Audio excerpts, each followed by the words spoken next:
Bismillahirrahmanirrahim. Assalamualaikum warahmatullahi wabarakatuh.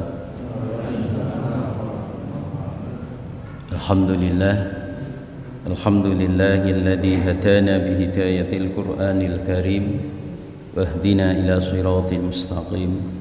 Asyhadu an la ilaha illallah wahdahu la syarika lah wa asyhadu anna sayyidana la nabiyya ba'dah. Allahumma salli wa sallim ala habibina wa safiina wa zuhrina wa maulana Muhammad sallallahu alaihi wasallam wa ala alihi wa ashabihi wa azwajihi wa dhurriyyatihi wa barik wa sallim ajma'in amma ba'du. Faqad qala Allah subhanahu wa ta'ala fi kitabihil karim ba'da a'udzu billahi minasyaitonir rajim. Bismillahirrahmanirrahim. Walladzina jahadu fina lanahdiyannahum subulana wa innallaha lama'al muhsinin. Wa qala an-nabiy sallallahu alaihi wasallam man kharaja li talabil ilmi fa huwa fi sabilillahi hatta yarji'a. Sadaqallahul azim wa sadaqa rasuluhul karim wa nahnu ala dzalika minasyahidin wasyakirin walhamdulillahi rabbil alamin.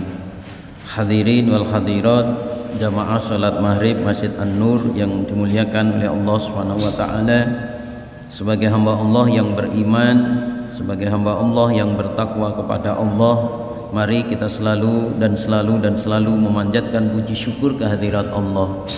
Alhamdulillahirabbil alamin. Sampai sore hari ini Allah Subhanahu wa taala selalu tetapkan kita dalam keadaan iman dan Islam. Selalu Allah taala berikan kesehatan dan kesempatan yang pada akhirnya kita bisa bersama-sama hadir kembali di rumahnya Allah, hadir dalam rangka memenuhi panggilan Allah, seruan Allah dengan mendirikan salat maghrib alhamdulillah dengan berjamaah. Salawat teriring salam, salam teriring salawat mari selalu kita sampaikan kepada Nabi kita, Rasul kita, junjungan kita, panutan kita, Habibana wa Safi'ana wa Zuhrina wa Maulana Muhammad sallallahu alaihi wasallam, dengan selalu menyampaikan salawat dan salam. Allahumma salli ala Sayyidina Muhammad wa ala ali Sayyidina Muhammad, sambil berusaha untuk menghidupkan kembali apa yang telah menjadi sunnah dan ajarannya. Kita mohon kepada Allah semoga kita, keluarga kita, jamaah kita, muslimin dan muslimat besok hari kiamat digolongkan orang-orang yang selalu mendapatkan syafaat Rasulullah sallallahu alaihi wasallam. Amin Allahumma amin. Coba sekalian yang dimuliakan oleh Allah Subhanahu wa taala, mari kita lanjutkan kembali tafaqquh fiddin kita, ngaji kita. Pada kesempatan ini kita akan sampaikan yaitu beberapa adab, beberapa tata krama, tata cara yaitu masuk WC. Melanjutkan pembahasan kemarin. Pada pembahasan kemarin telah kita sampaikan disunahkan ketika masuk itu dengan kaki kiri sambil berdoa, Allahumma inni a'udzubika minal khubusi wal khaba'is. Allahumma ya Allah, aku mohon perlindungan bika kepadamu, minal khubusi dari setan laki-laki, wal khaba'isi dan setan perempuan. Mohon kepada Allah semoga terjauhkan atau terlindung, ya mohon perlindungan daripada bujukan rayuan setan laki, setan perempuan. Para alim ulama menjelaskan ketika yang masuk itu laki-laki berarti setan perempuan yang goda. Ketika yang masuk perempuan berarti setan laki-laki yang menggoda. Maka disunahkan ketika masuk kamar mandi, masuk WC ini jangan lama-lama. Apa hajatnya sudah cepat keluar. Kenapa ketika lama-lama? Maka yaitu apa, pikirannya itu yang lain dan yang lain dan yang lain, wal iyadu billah. Kemudian disunahkan keluar daripada kaki kanan sambil berdoa, alhamdulillah, segala puji milik Allah. Alhamdulillahilladzi adhaba anil adha. Dialah Allah Ta'ala yang menghilangkan penyakit. Wa afani, dan semoga Allah Subhanahu wa Ta'ala menyembuhkan kepadaku. Kita bersyukur alhamdulillah itu keluar. Seandainya itu tidak keluar, maka itu akan menjadi sumber penyakit. Para alim ulama menjelaskan penyakit itu sumbernya daripada makanan. Orang dulu itu makannya nggak aneh-aneh, maka penyakitnya nggak aneh-aneh. Sekarang itu makanannya aneh-aneh, maka ditemukan penyakit aneh-aneh. Jamaah sekalian yang muliakan subhanahu wa ta'ala, bersyukur alhamdulillahirabbil alamin, Allah subhanahu wa ta'ala yaitu apa, hilangkan penyakit, dan mohon kepada Allah semoga Allah ta'ala berikan kesembuhan, amin Allahumma amin. Nah, kita lanjutkan, itu bahasan kemarin. Kemudian jamaah sekalian muliakan subhanahu wa ta'ala, kemarin kita sampaikan bahwasanya disunahkan duduk di dalam WC itu adalah duduk sunnah. Berdiri, jongkok itu tidak sunnah. Sunnahnya itu adalah yaitu apa? Ya, jongkok apa duduk itu? Ya, yang duduknya gini itu duduk ya? Ya duduk. Jongkok yang tidak sunnah berarti. Yang itu yang bisa bagus-bagus itu loh. Yang begitu bagus-bagus itu, ya duduk ya duduk. Nah, sunnahnya itu jongkok. Kemarin kita sampaikan yaitu apa? Duduknya sunnahnya itu seperti ini. Ya, jadi kaki kiri didudukin, kaki kanan ditegakkan. Sunnahnya seperti ini, formatnya seperti ini. Para alim ulama menjelaskan ini ya apa namanya itu salah satu cara untuk mempercepat sesuatu itu keluar. Bagaimana kalau duduknya seperti ini? Ya boleh, boleh, tapi tidak sunnah. Sunnahnya adalah seperti ini. Nah, ini sunnah. Jadi seperti tadi ya kita contohkan format duduk, buang air kecil ataupun buang air besar. Lah, bagaimana kalau berdiri? Secara kajian fikih itu dilarang, terkecuali darurat. Bala Rasulullah sallallahu alaihi wasallam qaiman ala sibhati qaumin. Rasulullah itu pernah duduk pernah kencing berdiri. Para alim ulama hadis menjelaskan Rasulullah kencing berdiri itu Rasulullah sedang sakit kaki ataupun sakit yang tidak yaitu apa bisa duduk. Kemudian Rasulullah itu sakit, salah satu obatnya itu adalah kencing berdiri. Kemudian para alim ulama hadis menjelaskan kenapa berdiri, karena tempatnya kotor. Jadi sekali lagi para alim ulama fikih menjelaskan ketika dalam keadaan darurat itu tidak apa-apa, sunnahnya itu adalah duduk.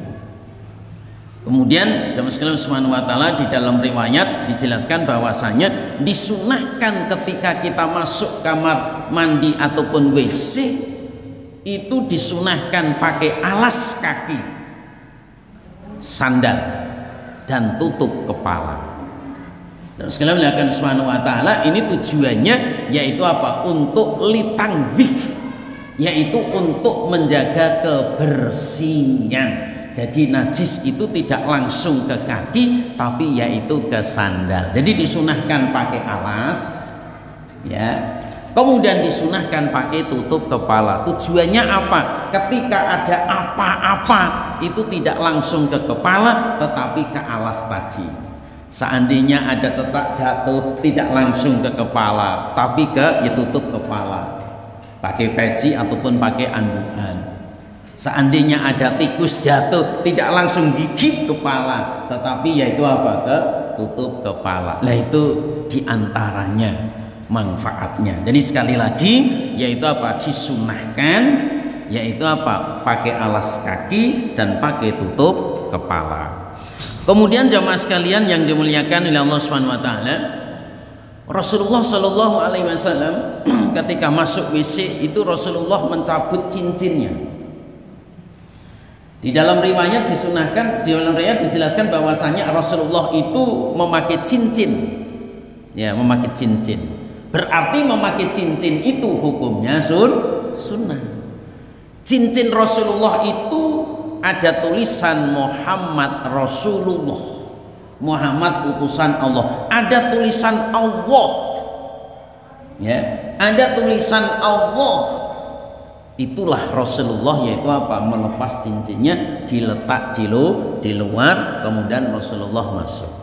Nah, para alim ulama hadis menjelaskan, para alim ulama fikih menjelaskan, hendaknya ketika masuk WC itu dilarang untuk membawa tulisan-tulisan ismu a'dzam, yaitu apa? Nama-nama Allah, ya, nama-nama Allah, tulisan-tulisan Al-Quran. Lah yang menjadi permasalahan, kita ini punya HP-nya bagus Pak Haji. Ketika buka aplikasi itu ada aplikasi Al-Quran, surat Al-Baqarah, tutul-tutul keluar.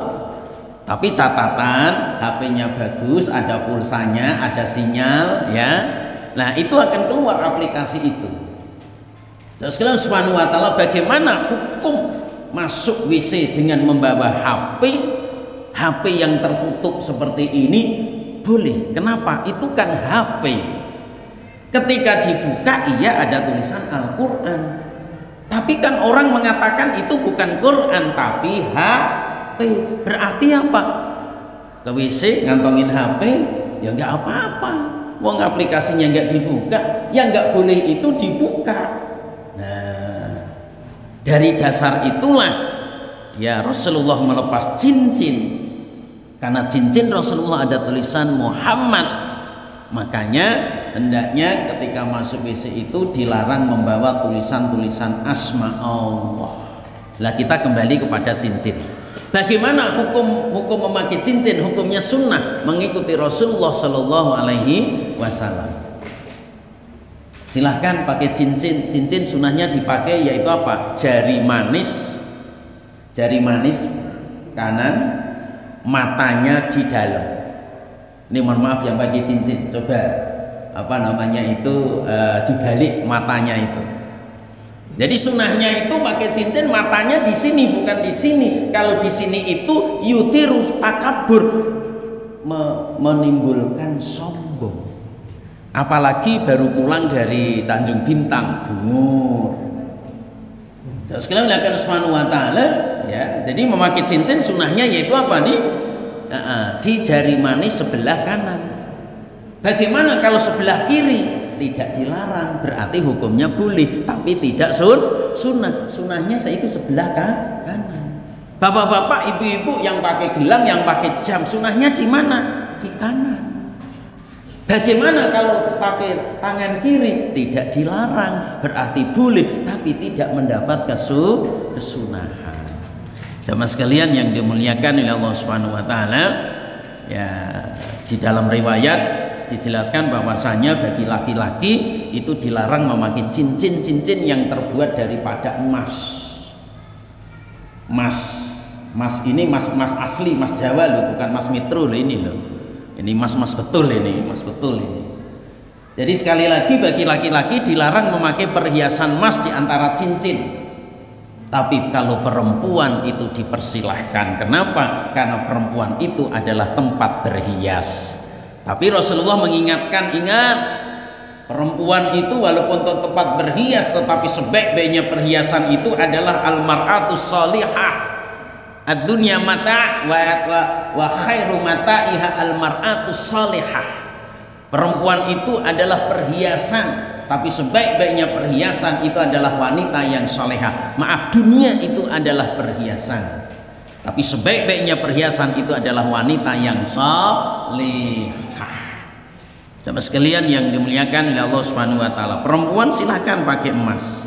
Mau pakai emas 18 karat monggo, mau pakai emas 24 karat monggo. Tapi kalau laki-laki dilarang. Seorang sahabat bertanya kepada Rasulullah, "Ya Rasul, kenapa laki-laki itu dilarang pakai perhiasan emas?" Rasulullah menjawab, "Itu bukan bagian kamu di dunia, itu adalah bagian kamu besok di hari kiamat." Jadi yang laki-laki kok pakai emas di dunia, besok di hari kiamat tidak diberi kenikmatan memakai emas. Ini yang pertama. Yang kedua, para alim ulama menjelaskan bahwasanya emas itu mengandung zat, pokoknya mengandung sesuatu yang mengganggu kesehatan. Nah, ibu-ibu itu boleh memakai emas. Kenapa? Karena emas mengandung zat yang mengganggu kesehatan, tetapi itu dibersihkan setiap bulan dengan datang bulan. Jadi bapak-bapak memakai cincin emas, perhiasan emas nggak diperbolehkan. Di samping tidak diperbolehkan oleh Nabi, secara kesehatan tidak sehat. Kenapa? Karena tidak dinetralisir. Makanya bapak-bapak yang pakai emas itu silakan tiap bulan halangan. Jamaah sekalian yang dimuliakan oleh Allah Subhanahu wa taala. Jadi sekali lagi dalam riwayat Rasulullah itu melepas cincin. Para alim ulama fikih menjelaskan bahwasanya dilarang masuk kamar WC itu yaitu apa? Membawa tulisan-tulisan Ismu A'dzam Al-Qur'an. Jadi sekalian Subhanahu wa taala yang menjadi permasalahan ketika di dalam kamar WC ya, itu dengar azan. Gimana hukum menjawab azan di dalam WC? Para alim ulama fikih menjelaskan dilarang. Makanya kalau menjawab azan itu dalam hati, tidak didhahirkan dalam lisan, ataupun selesai dari WC keluar yaitu apa? Baru mengqadha menjawab azan. Kenapa? Karena di dalam WC itu dilarang untuk berkata-kata. Walaupun toh katakannya baik, kecuali darurat. Contoh, dalam WC keluar ular, nah itu harus tulung itu namanya darurat. Nggak apa-apa. Tapi kalau tidak darurat, berzikir, berkata-kata itu dilarang. Kenapa? Karena tidak tempat yang munasabah. Jamaah sekalian yang dimuliakan oleh Allah Subhanahu wa taala, yang berikutnya di antara adab di dalam WC, sebagaimana pernah kita sampaikan kemarin, yaitu dilarang untuk menghadap dan membelakang. La yastaqbil wa la yastadbir. Dilarang menghadap, dilarang membelakangi. Menghadap kiblat, membelakangi kiblat dilarang. Arah yang paling mulia dalam Islam itu adalah arah ke Ka'bah, kiblat. Kebetulan kita itu arah ke barat, serong kesekian. Terus sekalian dilakukan Subhanahu wa taala, maka hendaknya yaitu apa? Menghadap yaitu apa? Ke selatan ataupun ke utara. Para alim ulama fikih berbeda pendapat. Ketika di tengah padang pasir, ketika di kebun, itu yang dilarang. Karena apa? Tidak ada penghalang. Ini pendapat ulama fikih yang pertama. Jadi di oro-oro di padang pasir, nah itu dilarang. Kenapa? Tidak ada penghalang. Nah sekarang kalau fi bunyanin musta'id, pada bangunan yang telah disediakan, kita bilang WC, water closet.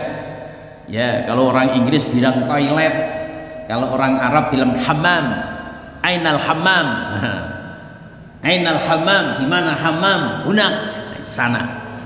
Terus kalian melakukan Subhanahu wa taala, ketika fi bunyanin musta'id, tempat yang sudah disediakan, para alim ulama fikih berpendapat walaupun toh suatu tempat yang telah disediakan tetap hukumnya makruh.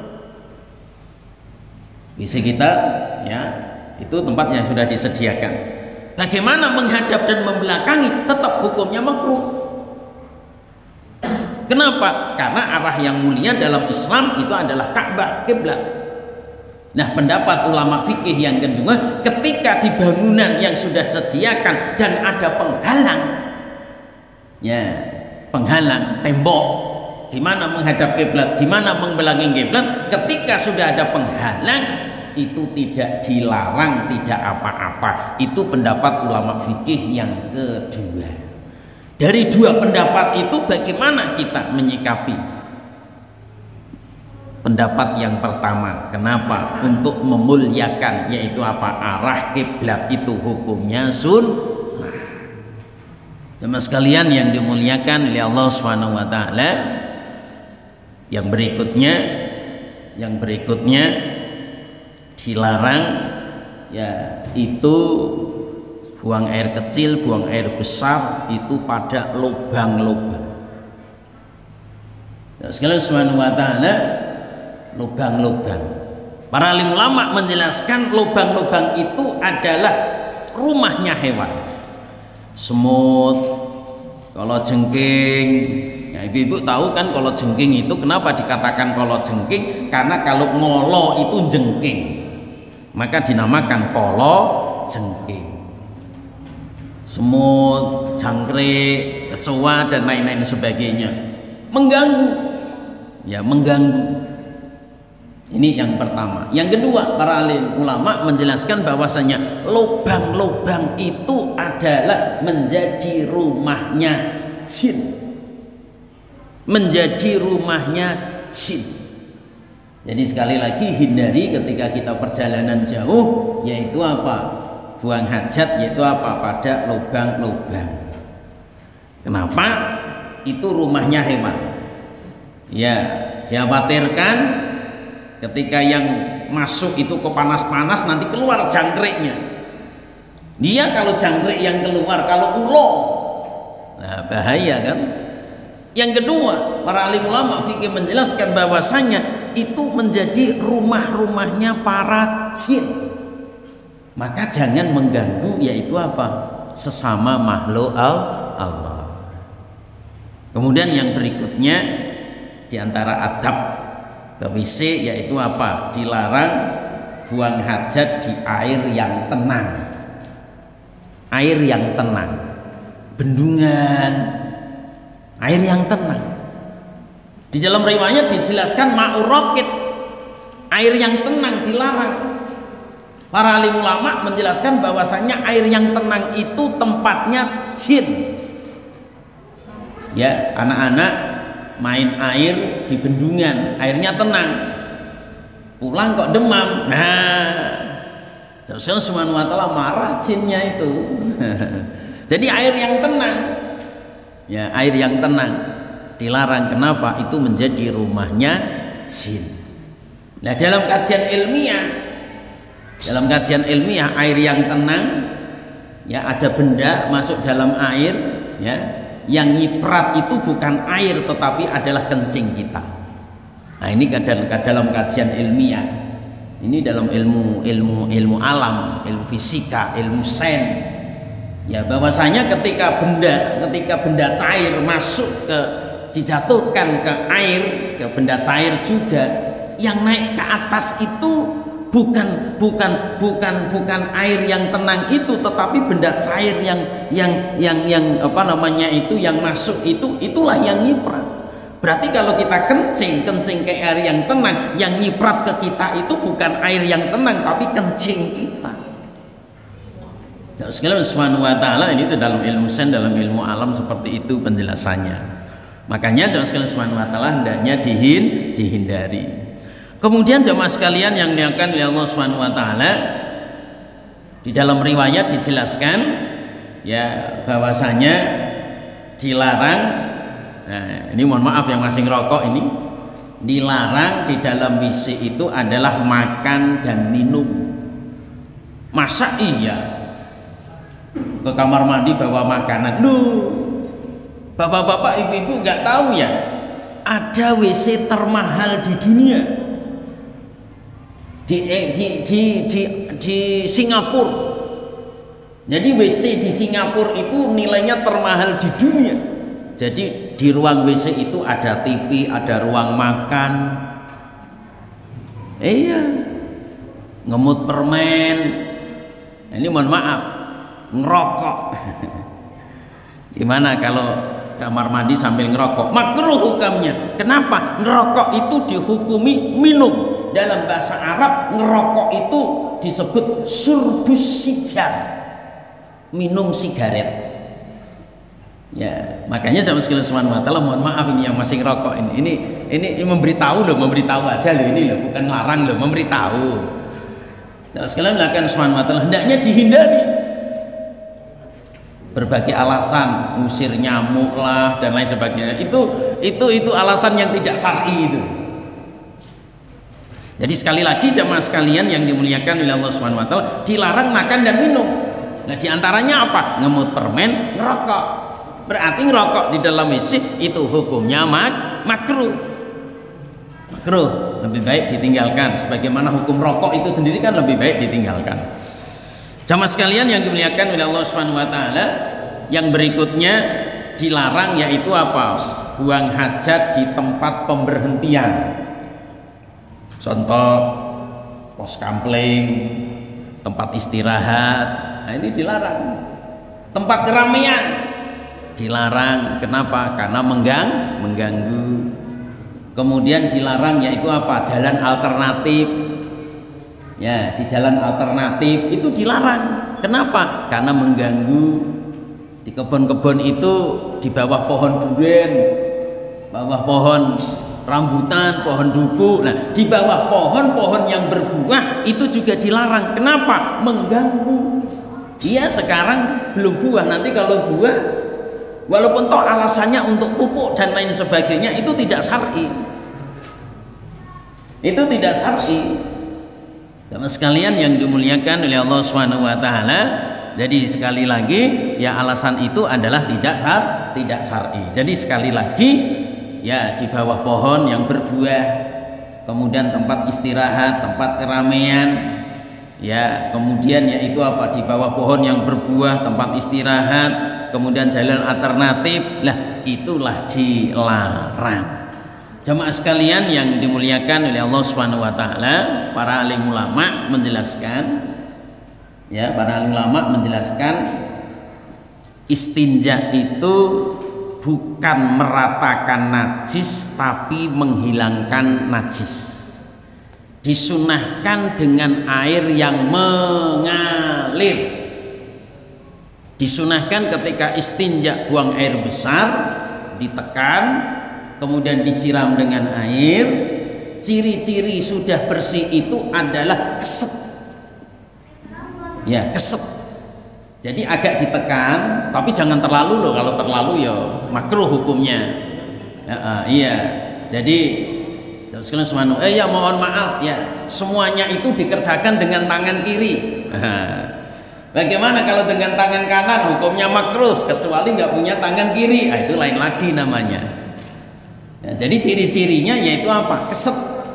Kemudian yaitu apa? Pada air yang mengalir. Kita nggak ada sungai, kita adanya yaitu apa? Mungkin yaitu keran ataupun yaitu apa? Selang ataupun gayung.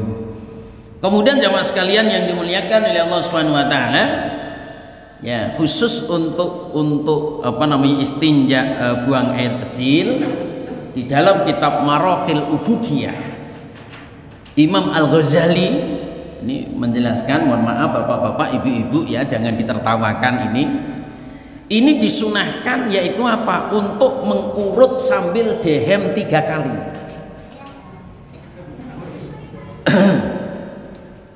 Diurut ya, diurut bawahnya 3 kali. Tujuannya apa? Supaya membersihkan. Kadang-kadang ini berdiri ada perasaan keluar kan? Nah, Imam Al-Ghazali di dalam kitab Maraqil Ubudiyah beliau menjelaskan yaitu apa? Untuk litanggif, untuk membersihkan itu sambil diurut 3 kali sambil dehem. Kemudian yaitu apa? Disiram dari atas. Siram dari atas, bukan yaitu apa? Malah diratakan. Usap-usap ini namanya meratakan najis ini. Jadi disiram dari atas. Nah, makruh yaitu apa? Melihat baik kotoran ataupun yaitu apa namanya itu apa pintu depan sendiri. Imam Ali itu disunahkan ketika mendengar Sayyidina Ali karramallahu wajhah, bukan radhiyallahu anhu, sunahnya karramallahu wajhah. Kenapa? Sayyidina Ali itu satu, belum pernah nyembah Lata Uzza Manat. Kenapa? Dari kecil sudah masuk Islam. Yang kedua, Sayyidina Ali itu belum pernah melihat pintu depannya sendiri atau pintu depan orang lain. Bahkan hewan pun juga tidak pernah melihat. Kalau melihat melengos. Makanya Sayyidina Ali ketika mendengar Sayyidina Ali kita sebut karramallahu wajhah. Sama sekalian yang dimuliakan oleh Allah Subhanahu wa taala, ya, kemudian ketika sudah dibersihkan. Nah, inilah salah satu asbab azab kubur adalah tidak bersih dalam beristinja. Maka untuk menjauhi daripada itu, mari ketika kita selesai istinja, yaitu bersihkan, yaitu tempatnya. Yang terakhir, bagaimana wudhu di dalam kamar mandi. Tempat kita ini multifungsi, ya WC, ya nyuci, ya kamar mandi, ya wudhu. Namanya darurat. Darurat. Makanya nanti kalau ngambil rumah yang lagi-lagi, jadi rumah yang baru nanti, itu tempat wudhunya di luar. Jadi keran di luar itu bukan untuk nyuci motor, nyuci mobil, nyiramin kembang, tapi sunahnya untuk wudhu. Jadi kalau ada keran di luar, disunahkan yaitu di luar, karena betul-betul menjaga kebersihan. Tapi seandainya belum ada keran di luar, ada tapi milik tetangga, jangan. Dan sekali Subhanahu wa ta'ala ketika wudhu di WC ataupun kamar mandi karena darurat multifungsi tempat kita itu, maka dinyatakan bersih dulu. Tapi kalau nggak bersih hukumnya makruh. Kenapa? Khawatir tadi najis nyiprat. Tapi dinyatakan bersih karena darurat, hukumnya boleh. Nah, jamaah sekalian yang dimuliakan oleh Allah Subhanahu wa taala, ini beberapa adab, yaitu ketika di kamar mandi ataupun WC yang dapat disampaikan. Semoga Allah Ta'ala berikan kekuatan untuk mengamalkan dan menyampaikan. Sekali lagi, menjaga kebersihan sebagian daripada iman. Siapa yang bersih, insya Allah imannya kuat. Amin, Allahumma amin. Waktu sudah menunjukkan jam sekian. Sambil menunggu datangnya sholat isya, pada bagian yang kedua adalah diskusi. Mungkin ada yang mau disampaikan, ada yang mau ditambah, yang masih berkenaan dengan materi, ataupun mungkin di luar materi yang masih berkisar ibadah, muamalah, muasyarah dan akhlak. Untuk mengawali, mengambil sunnah dan barokahnya, diberi kesempatan diawali dari sebelah kanan. Silahkan, monggo disampaikan.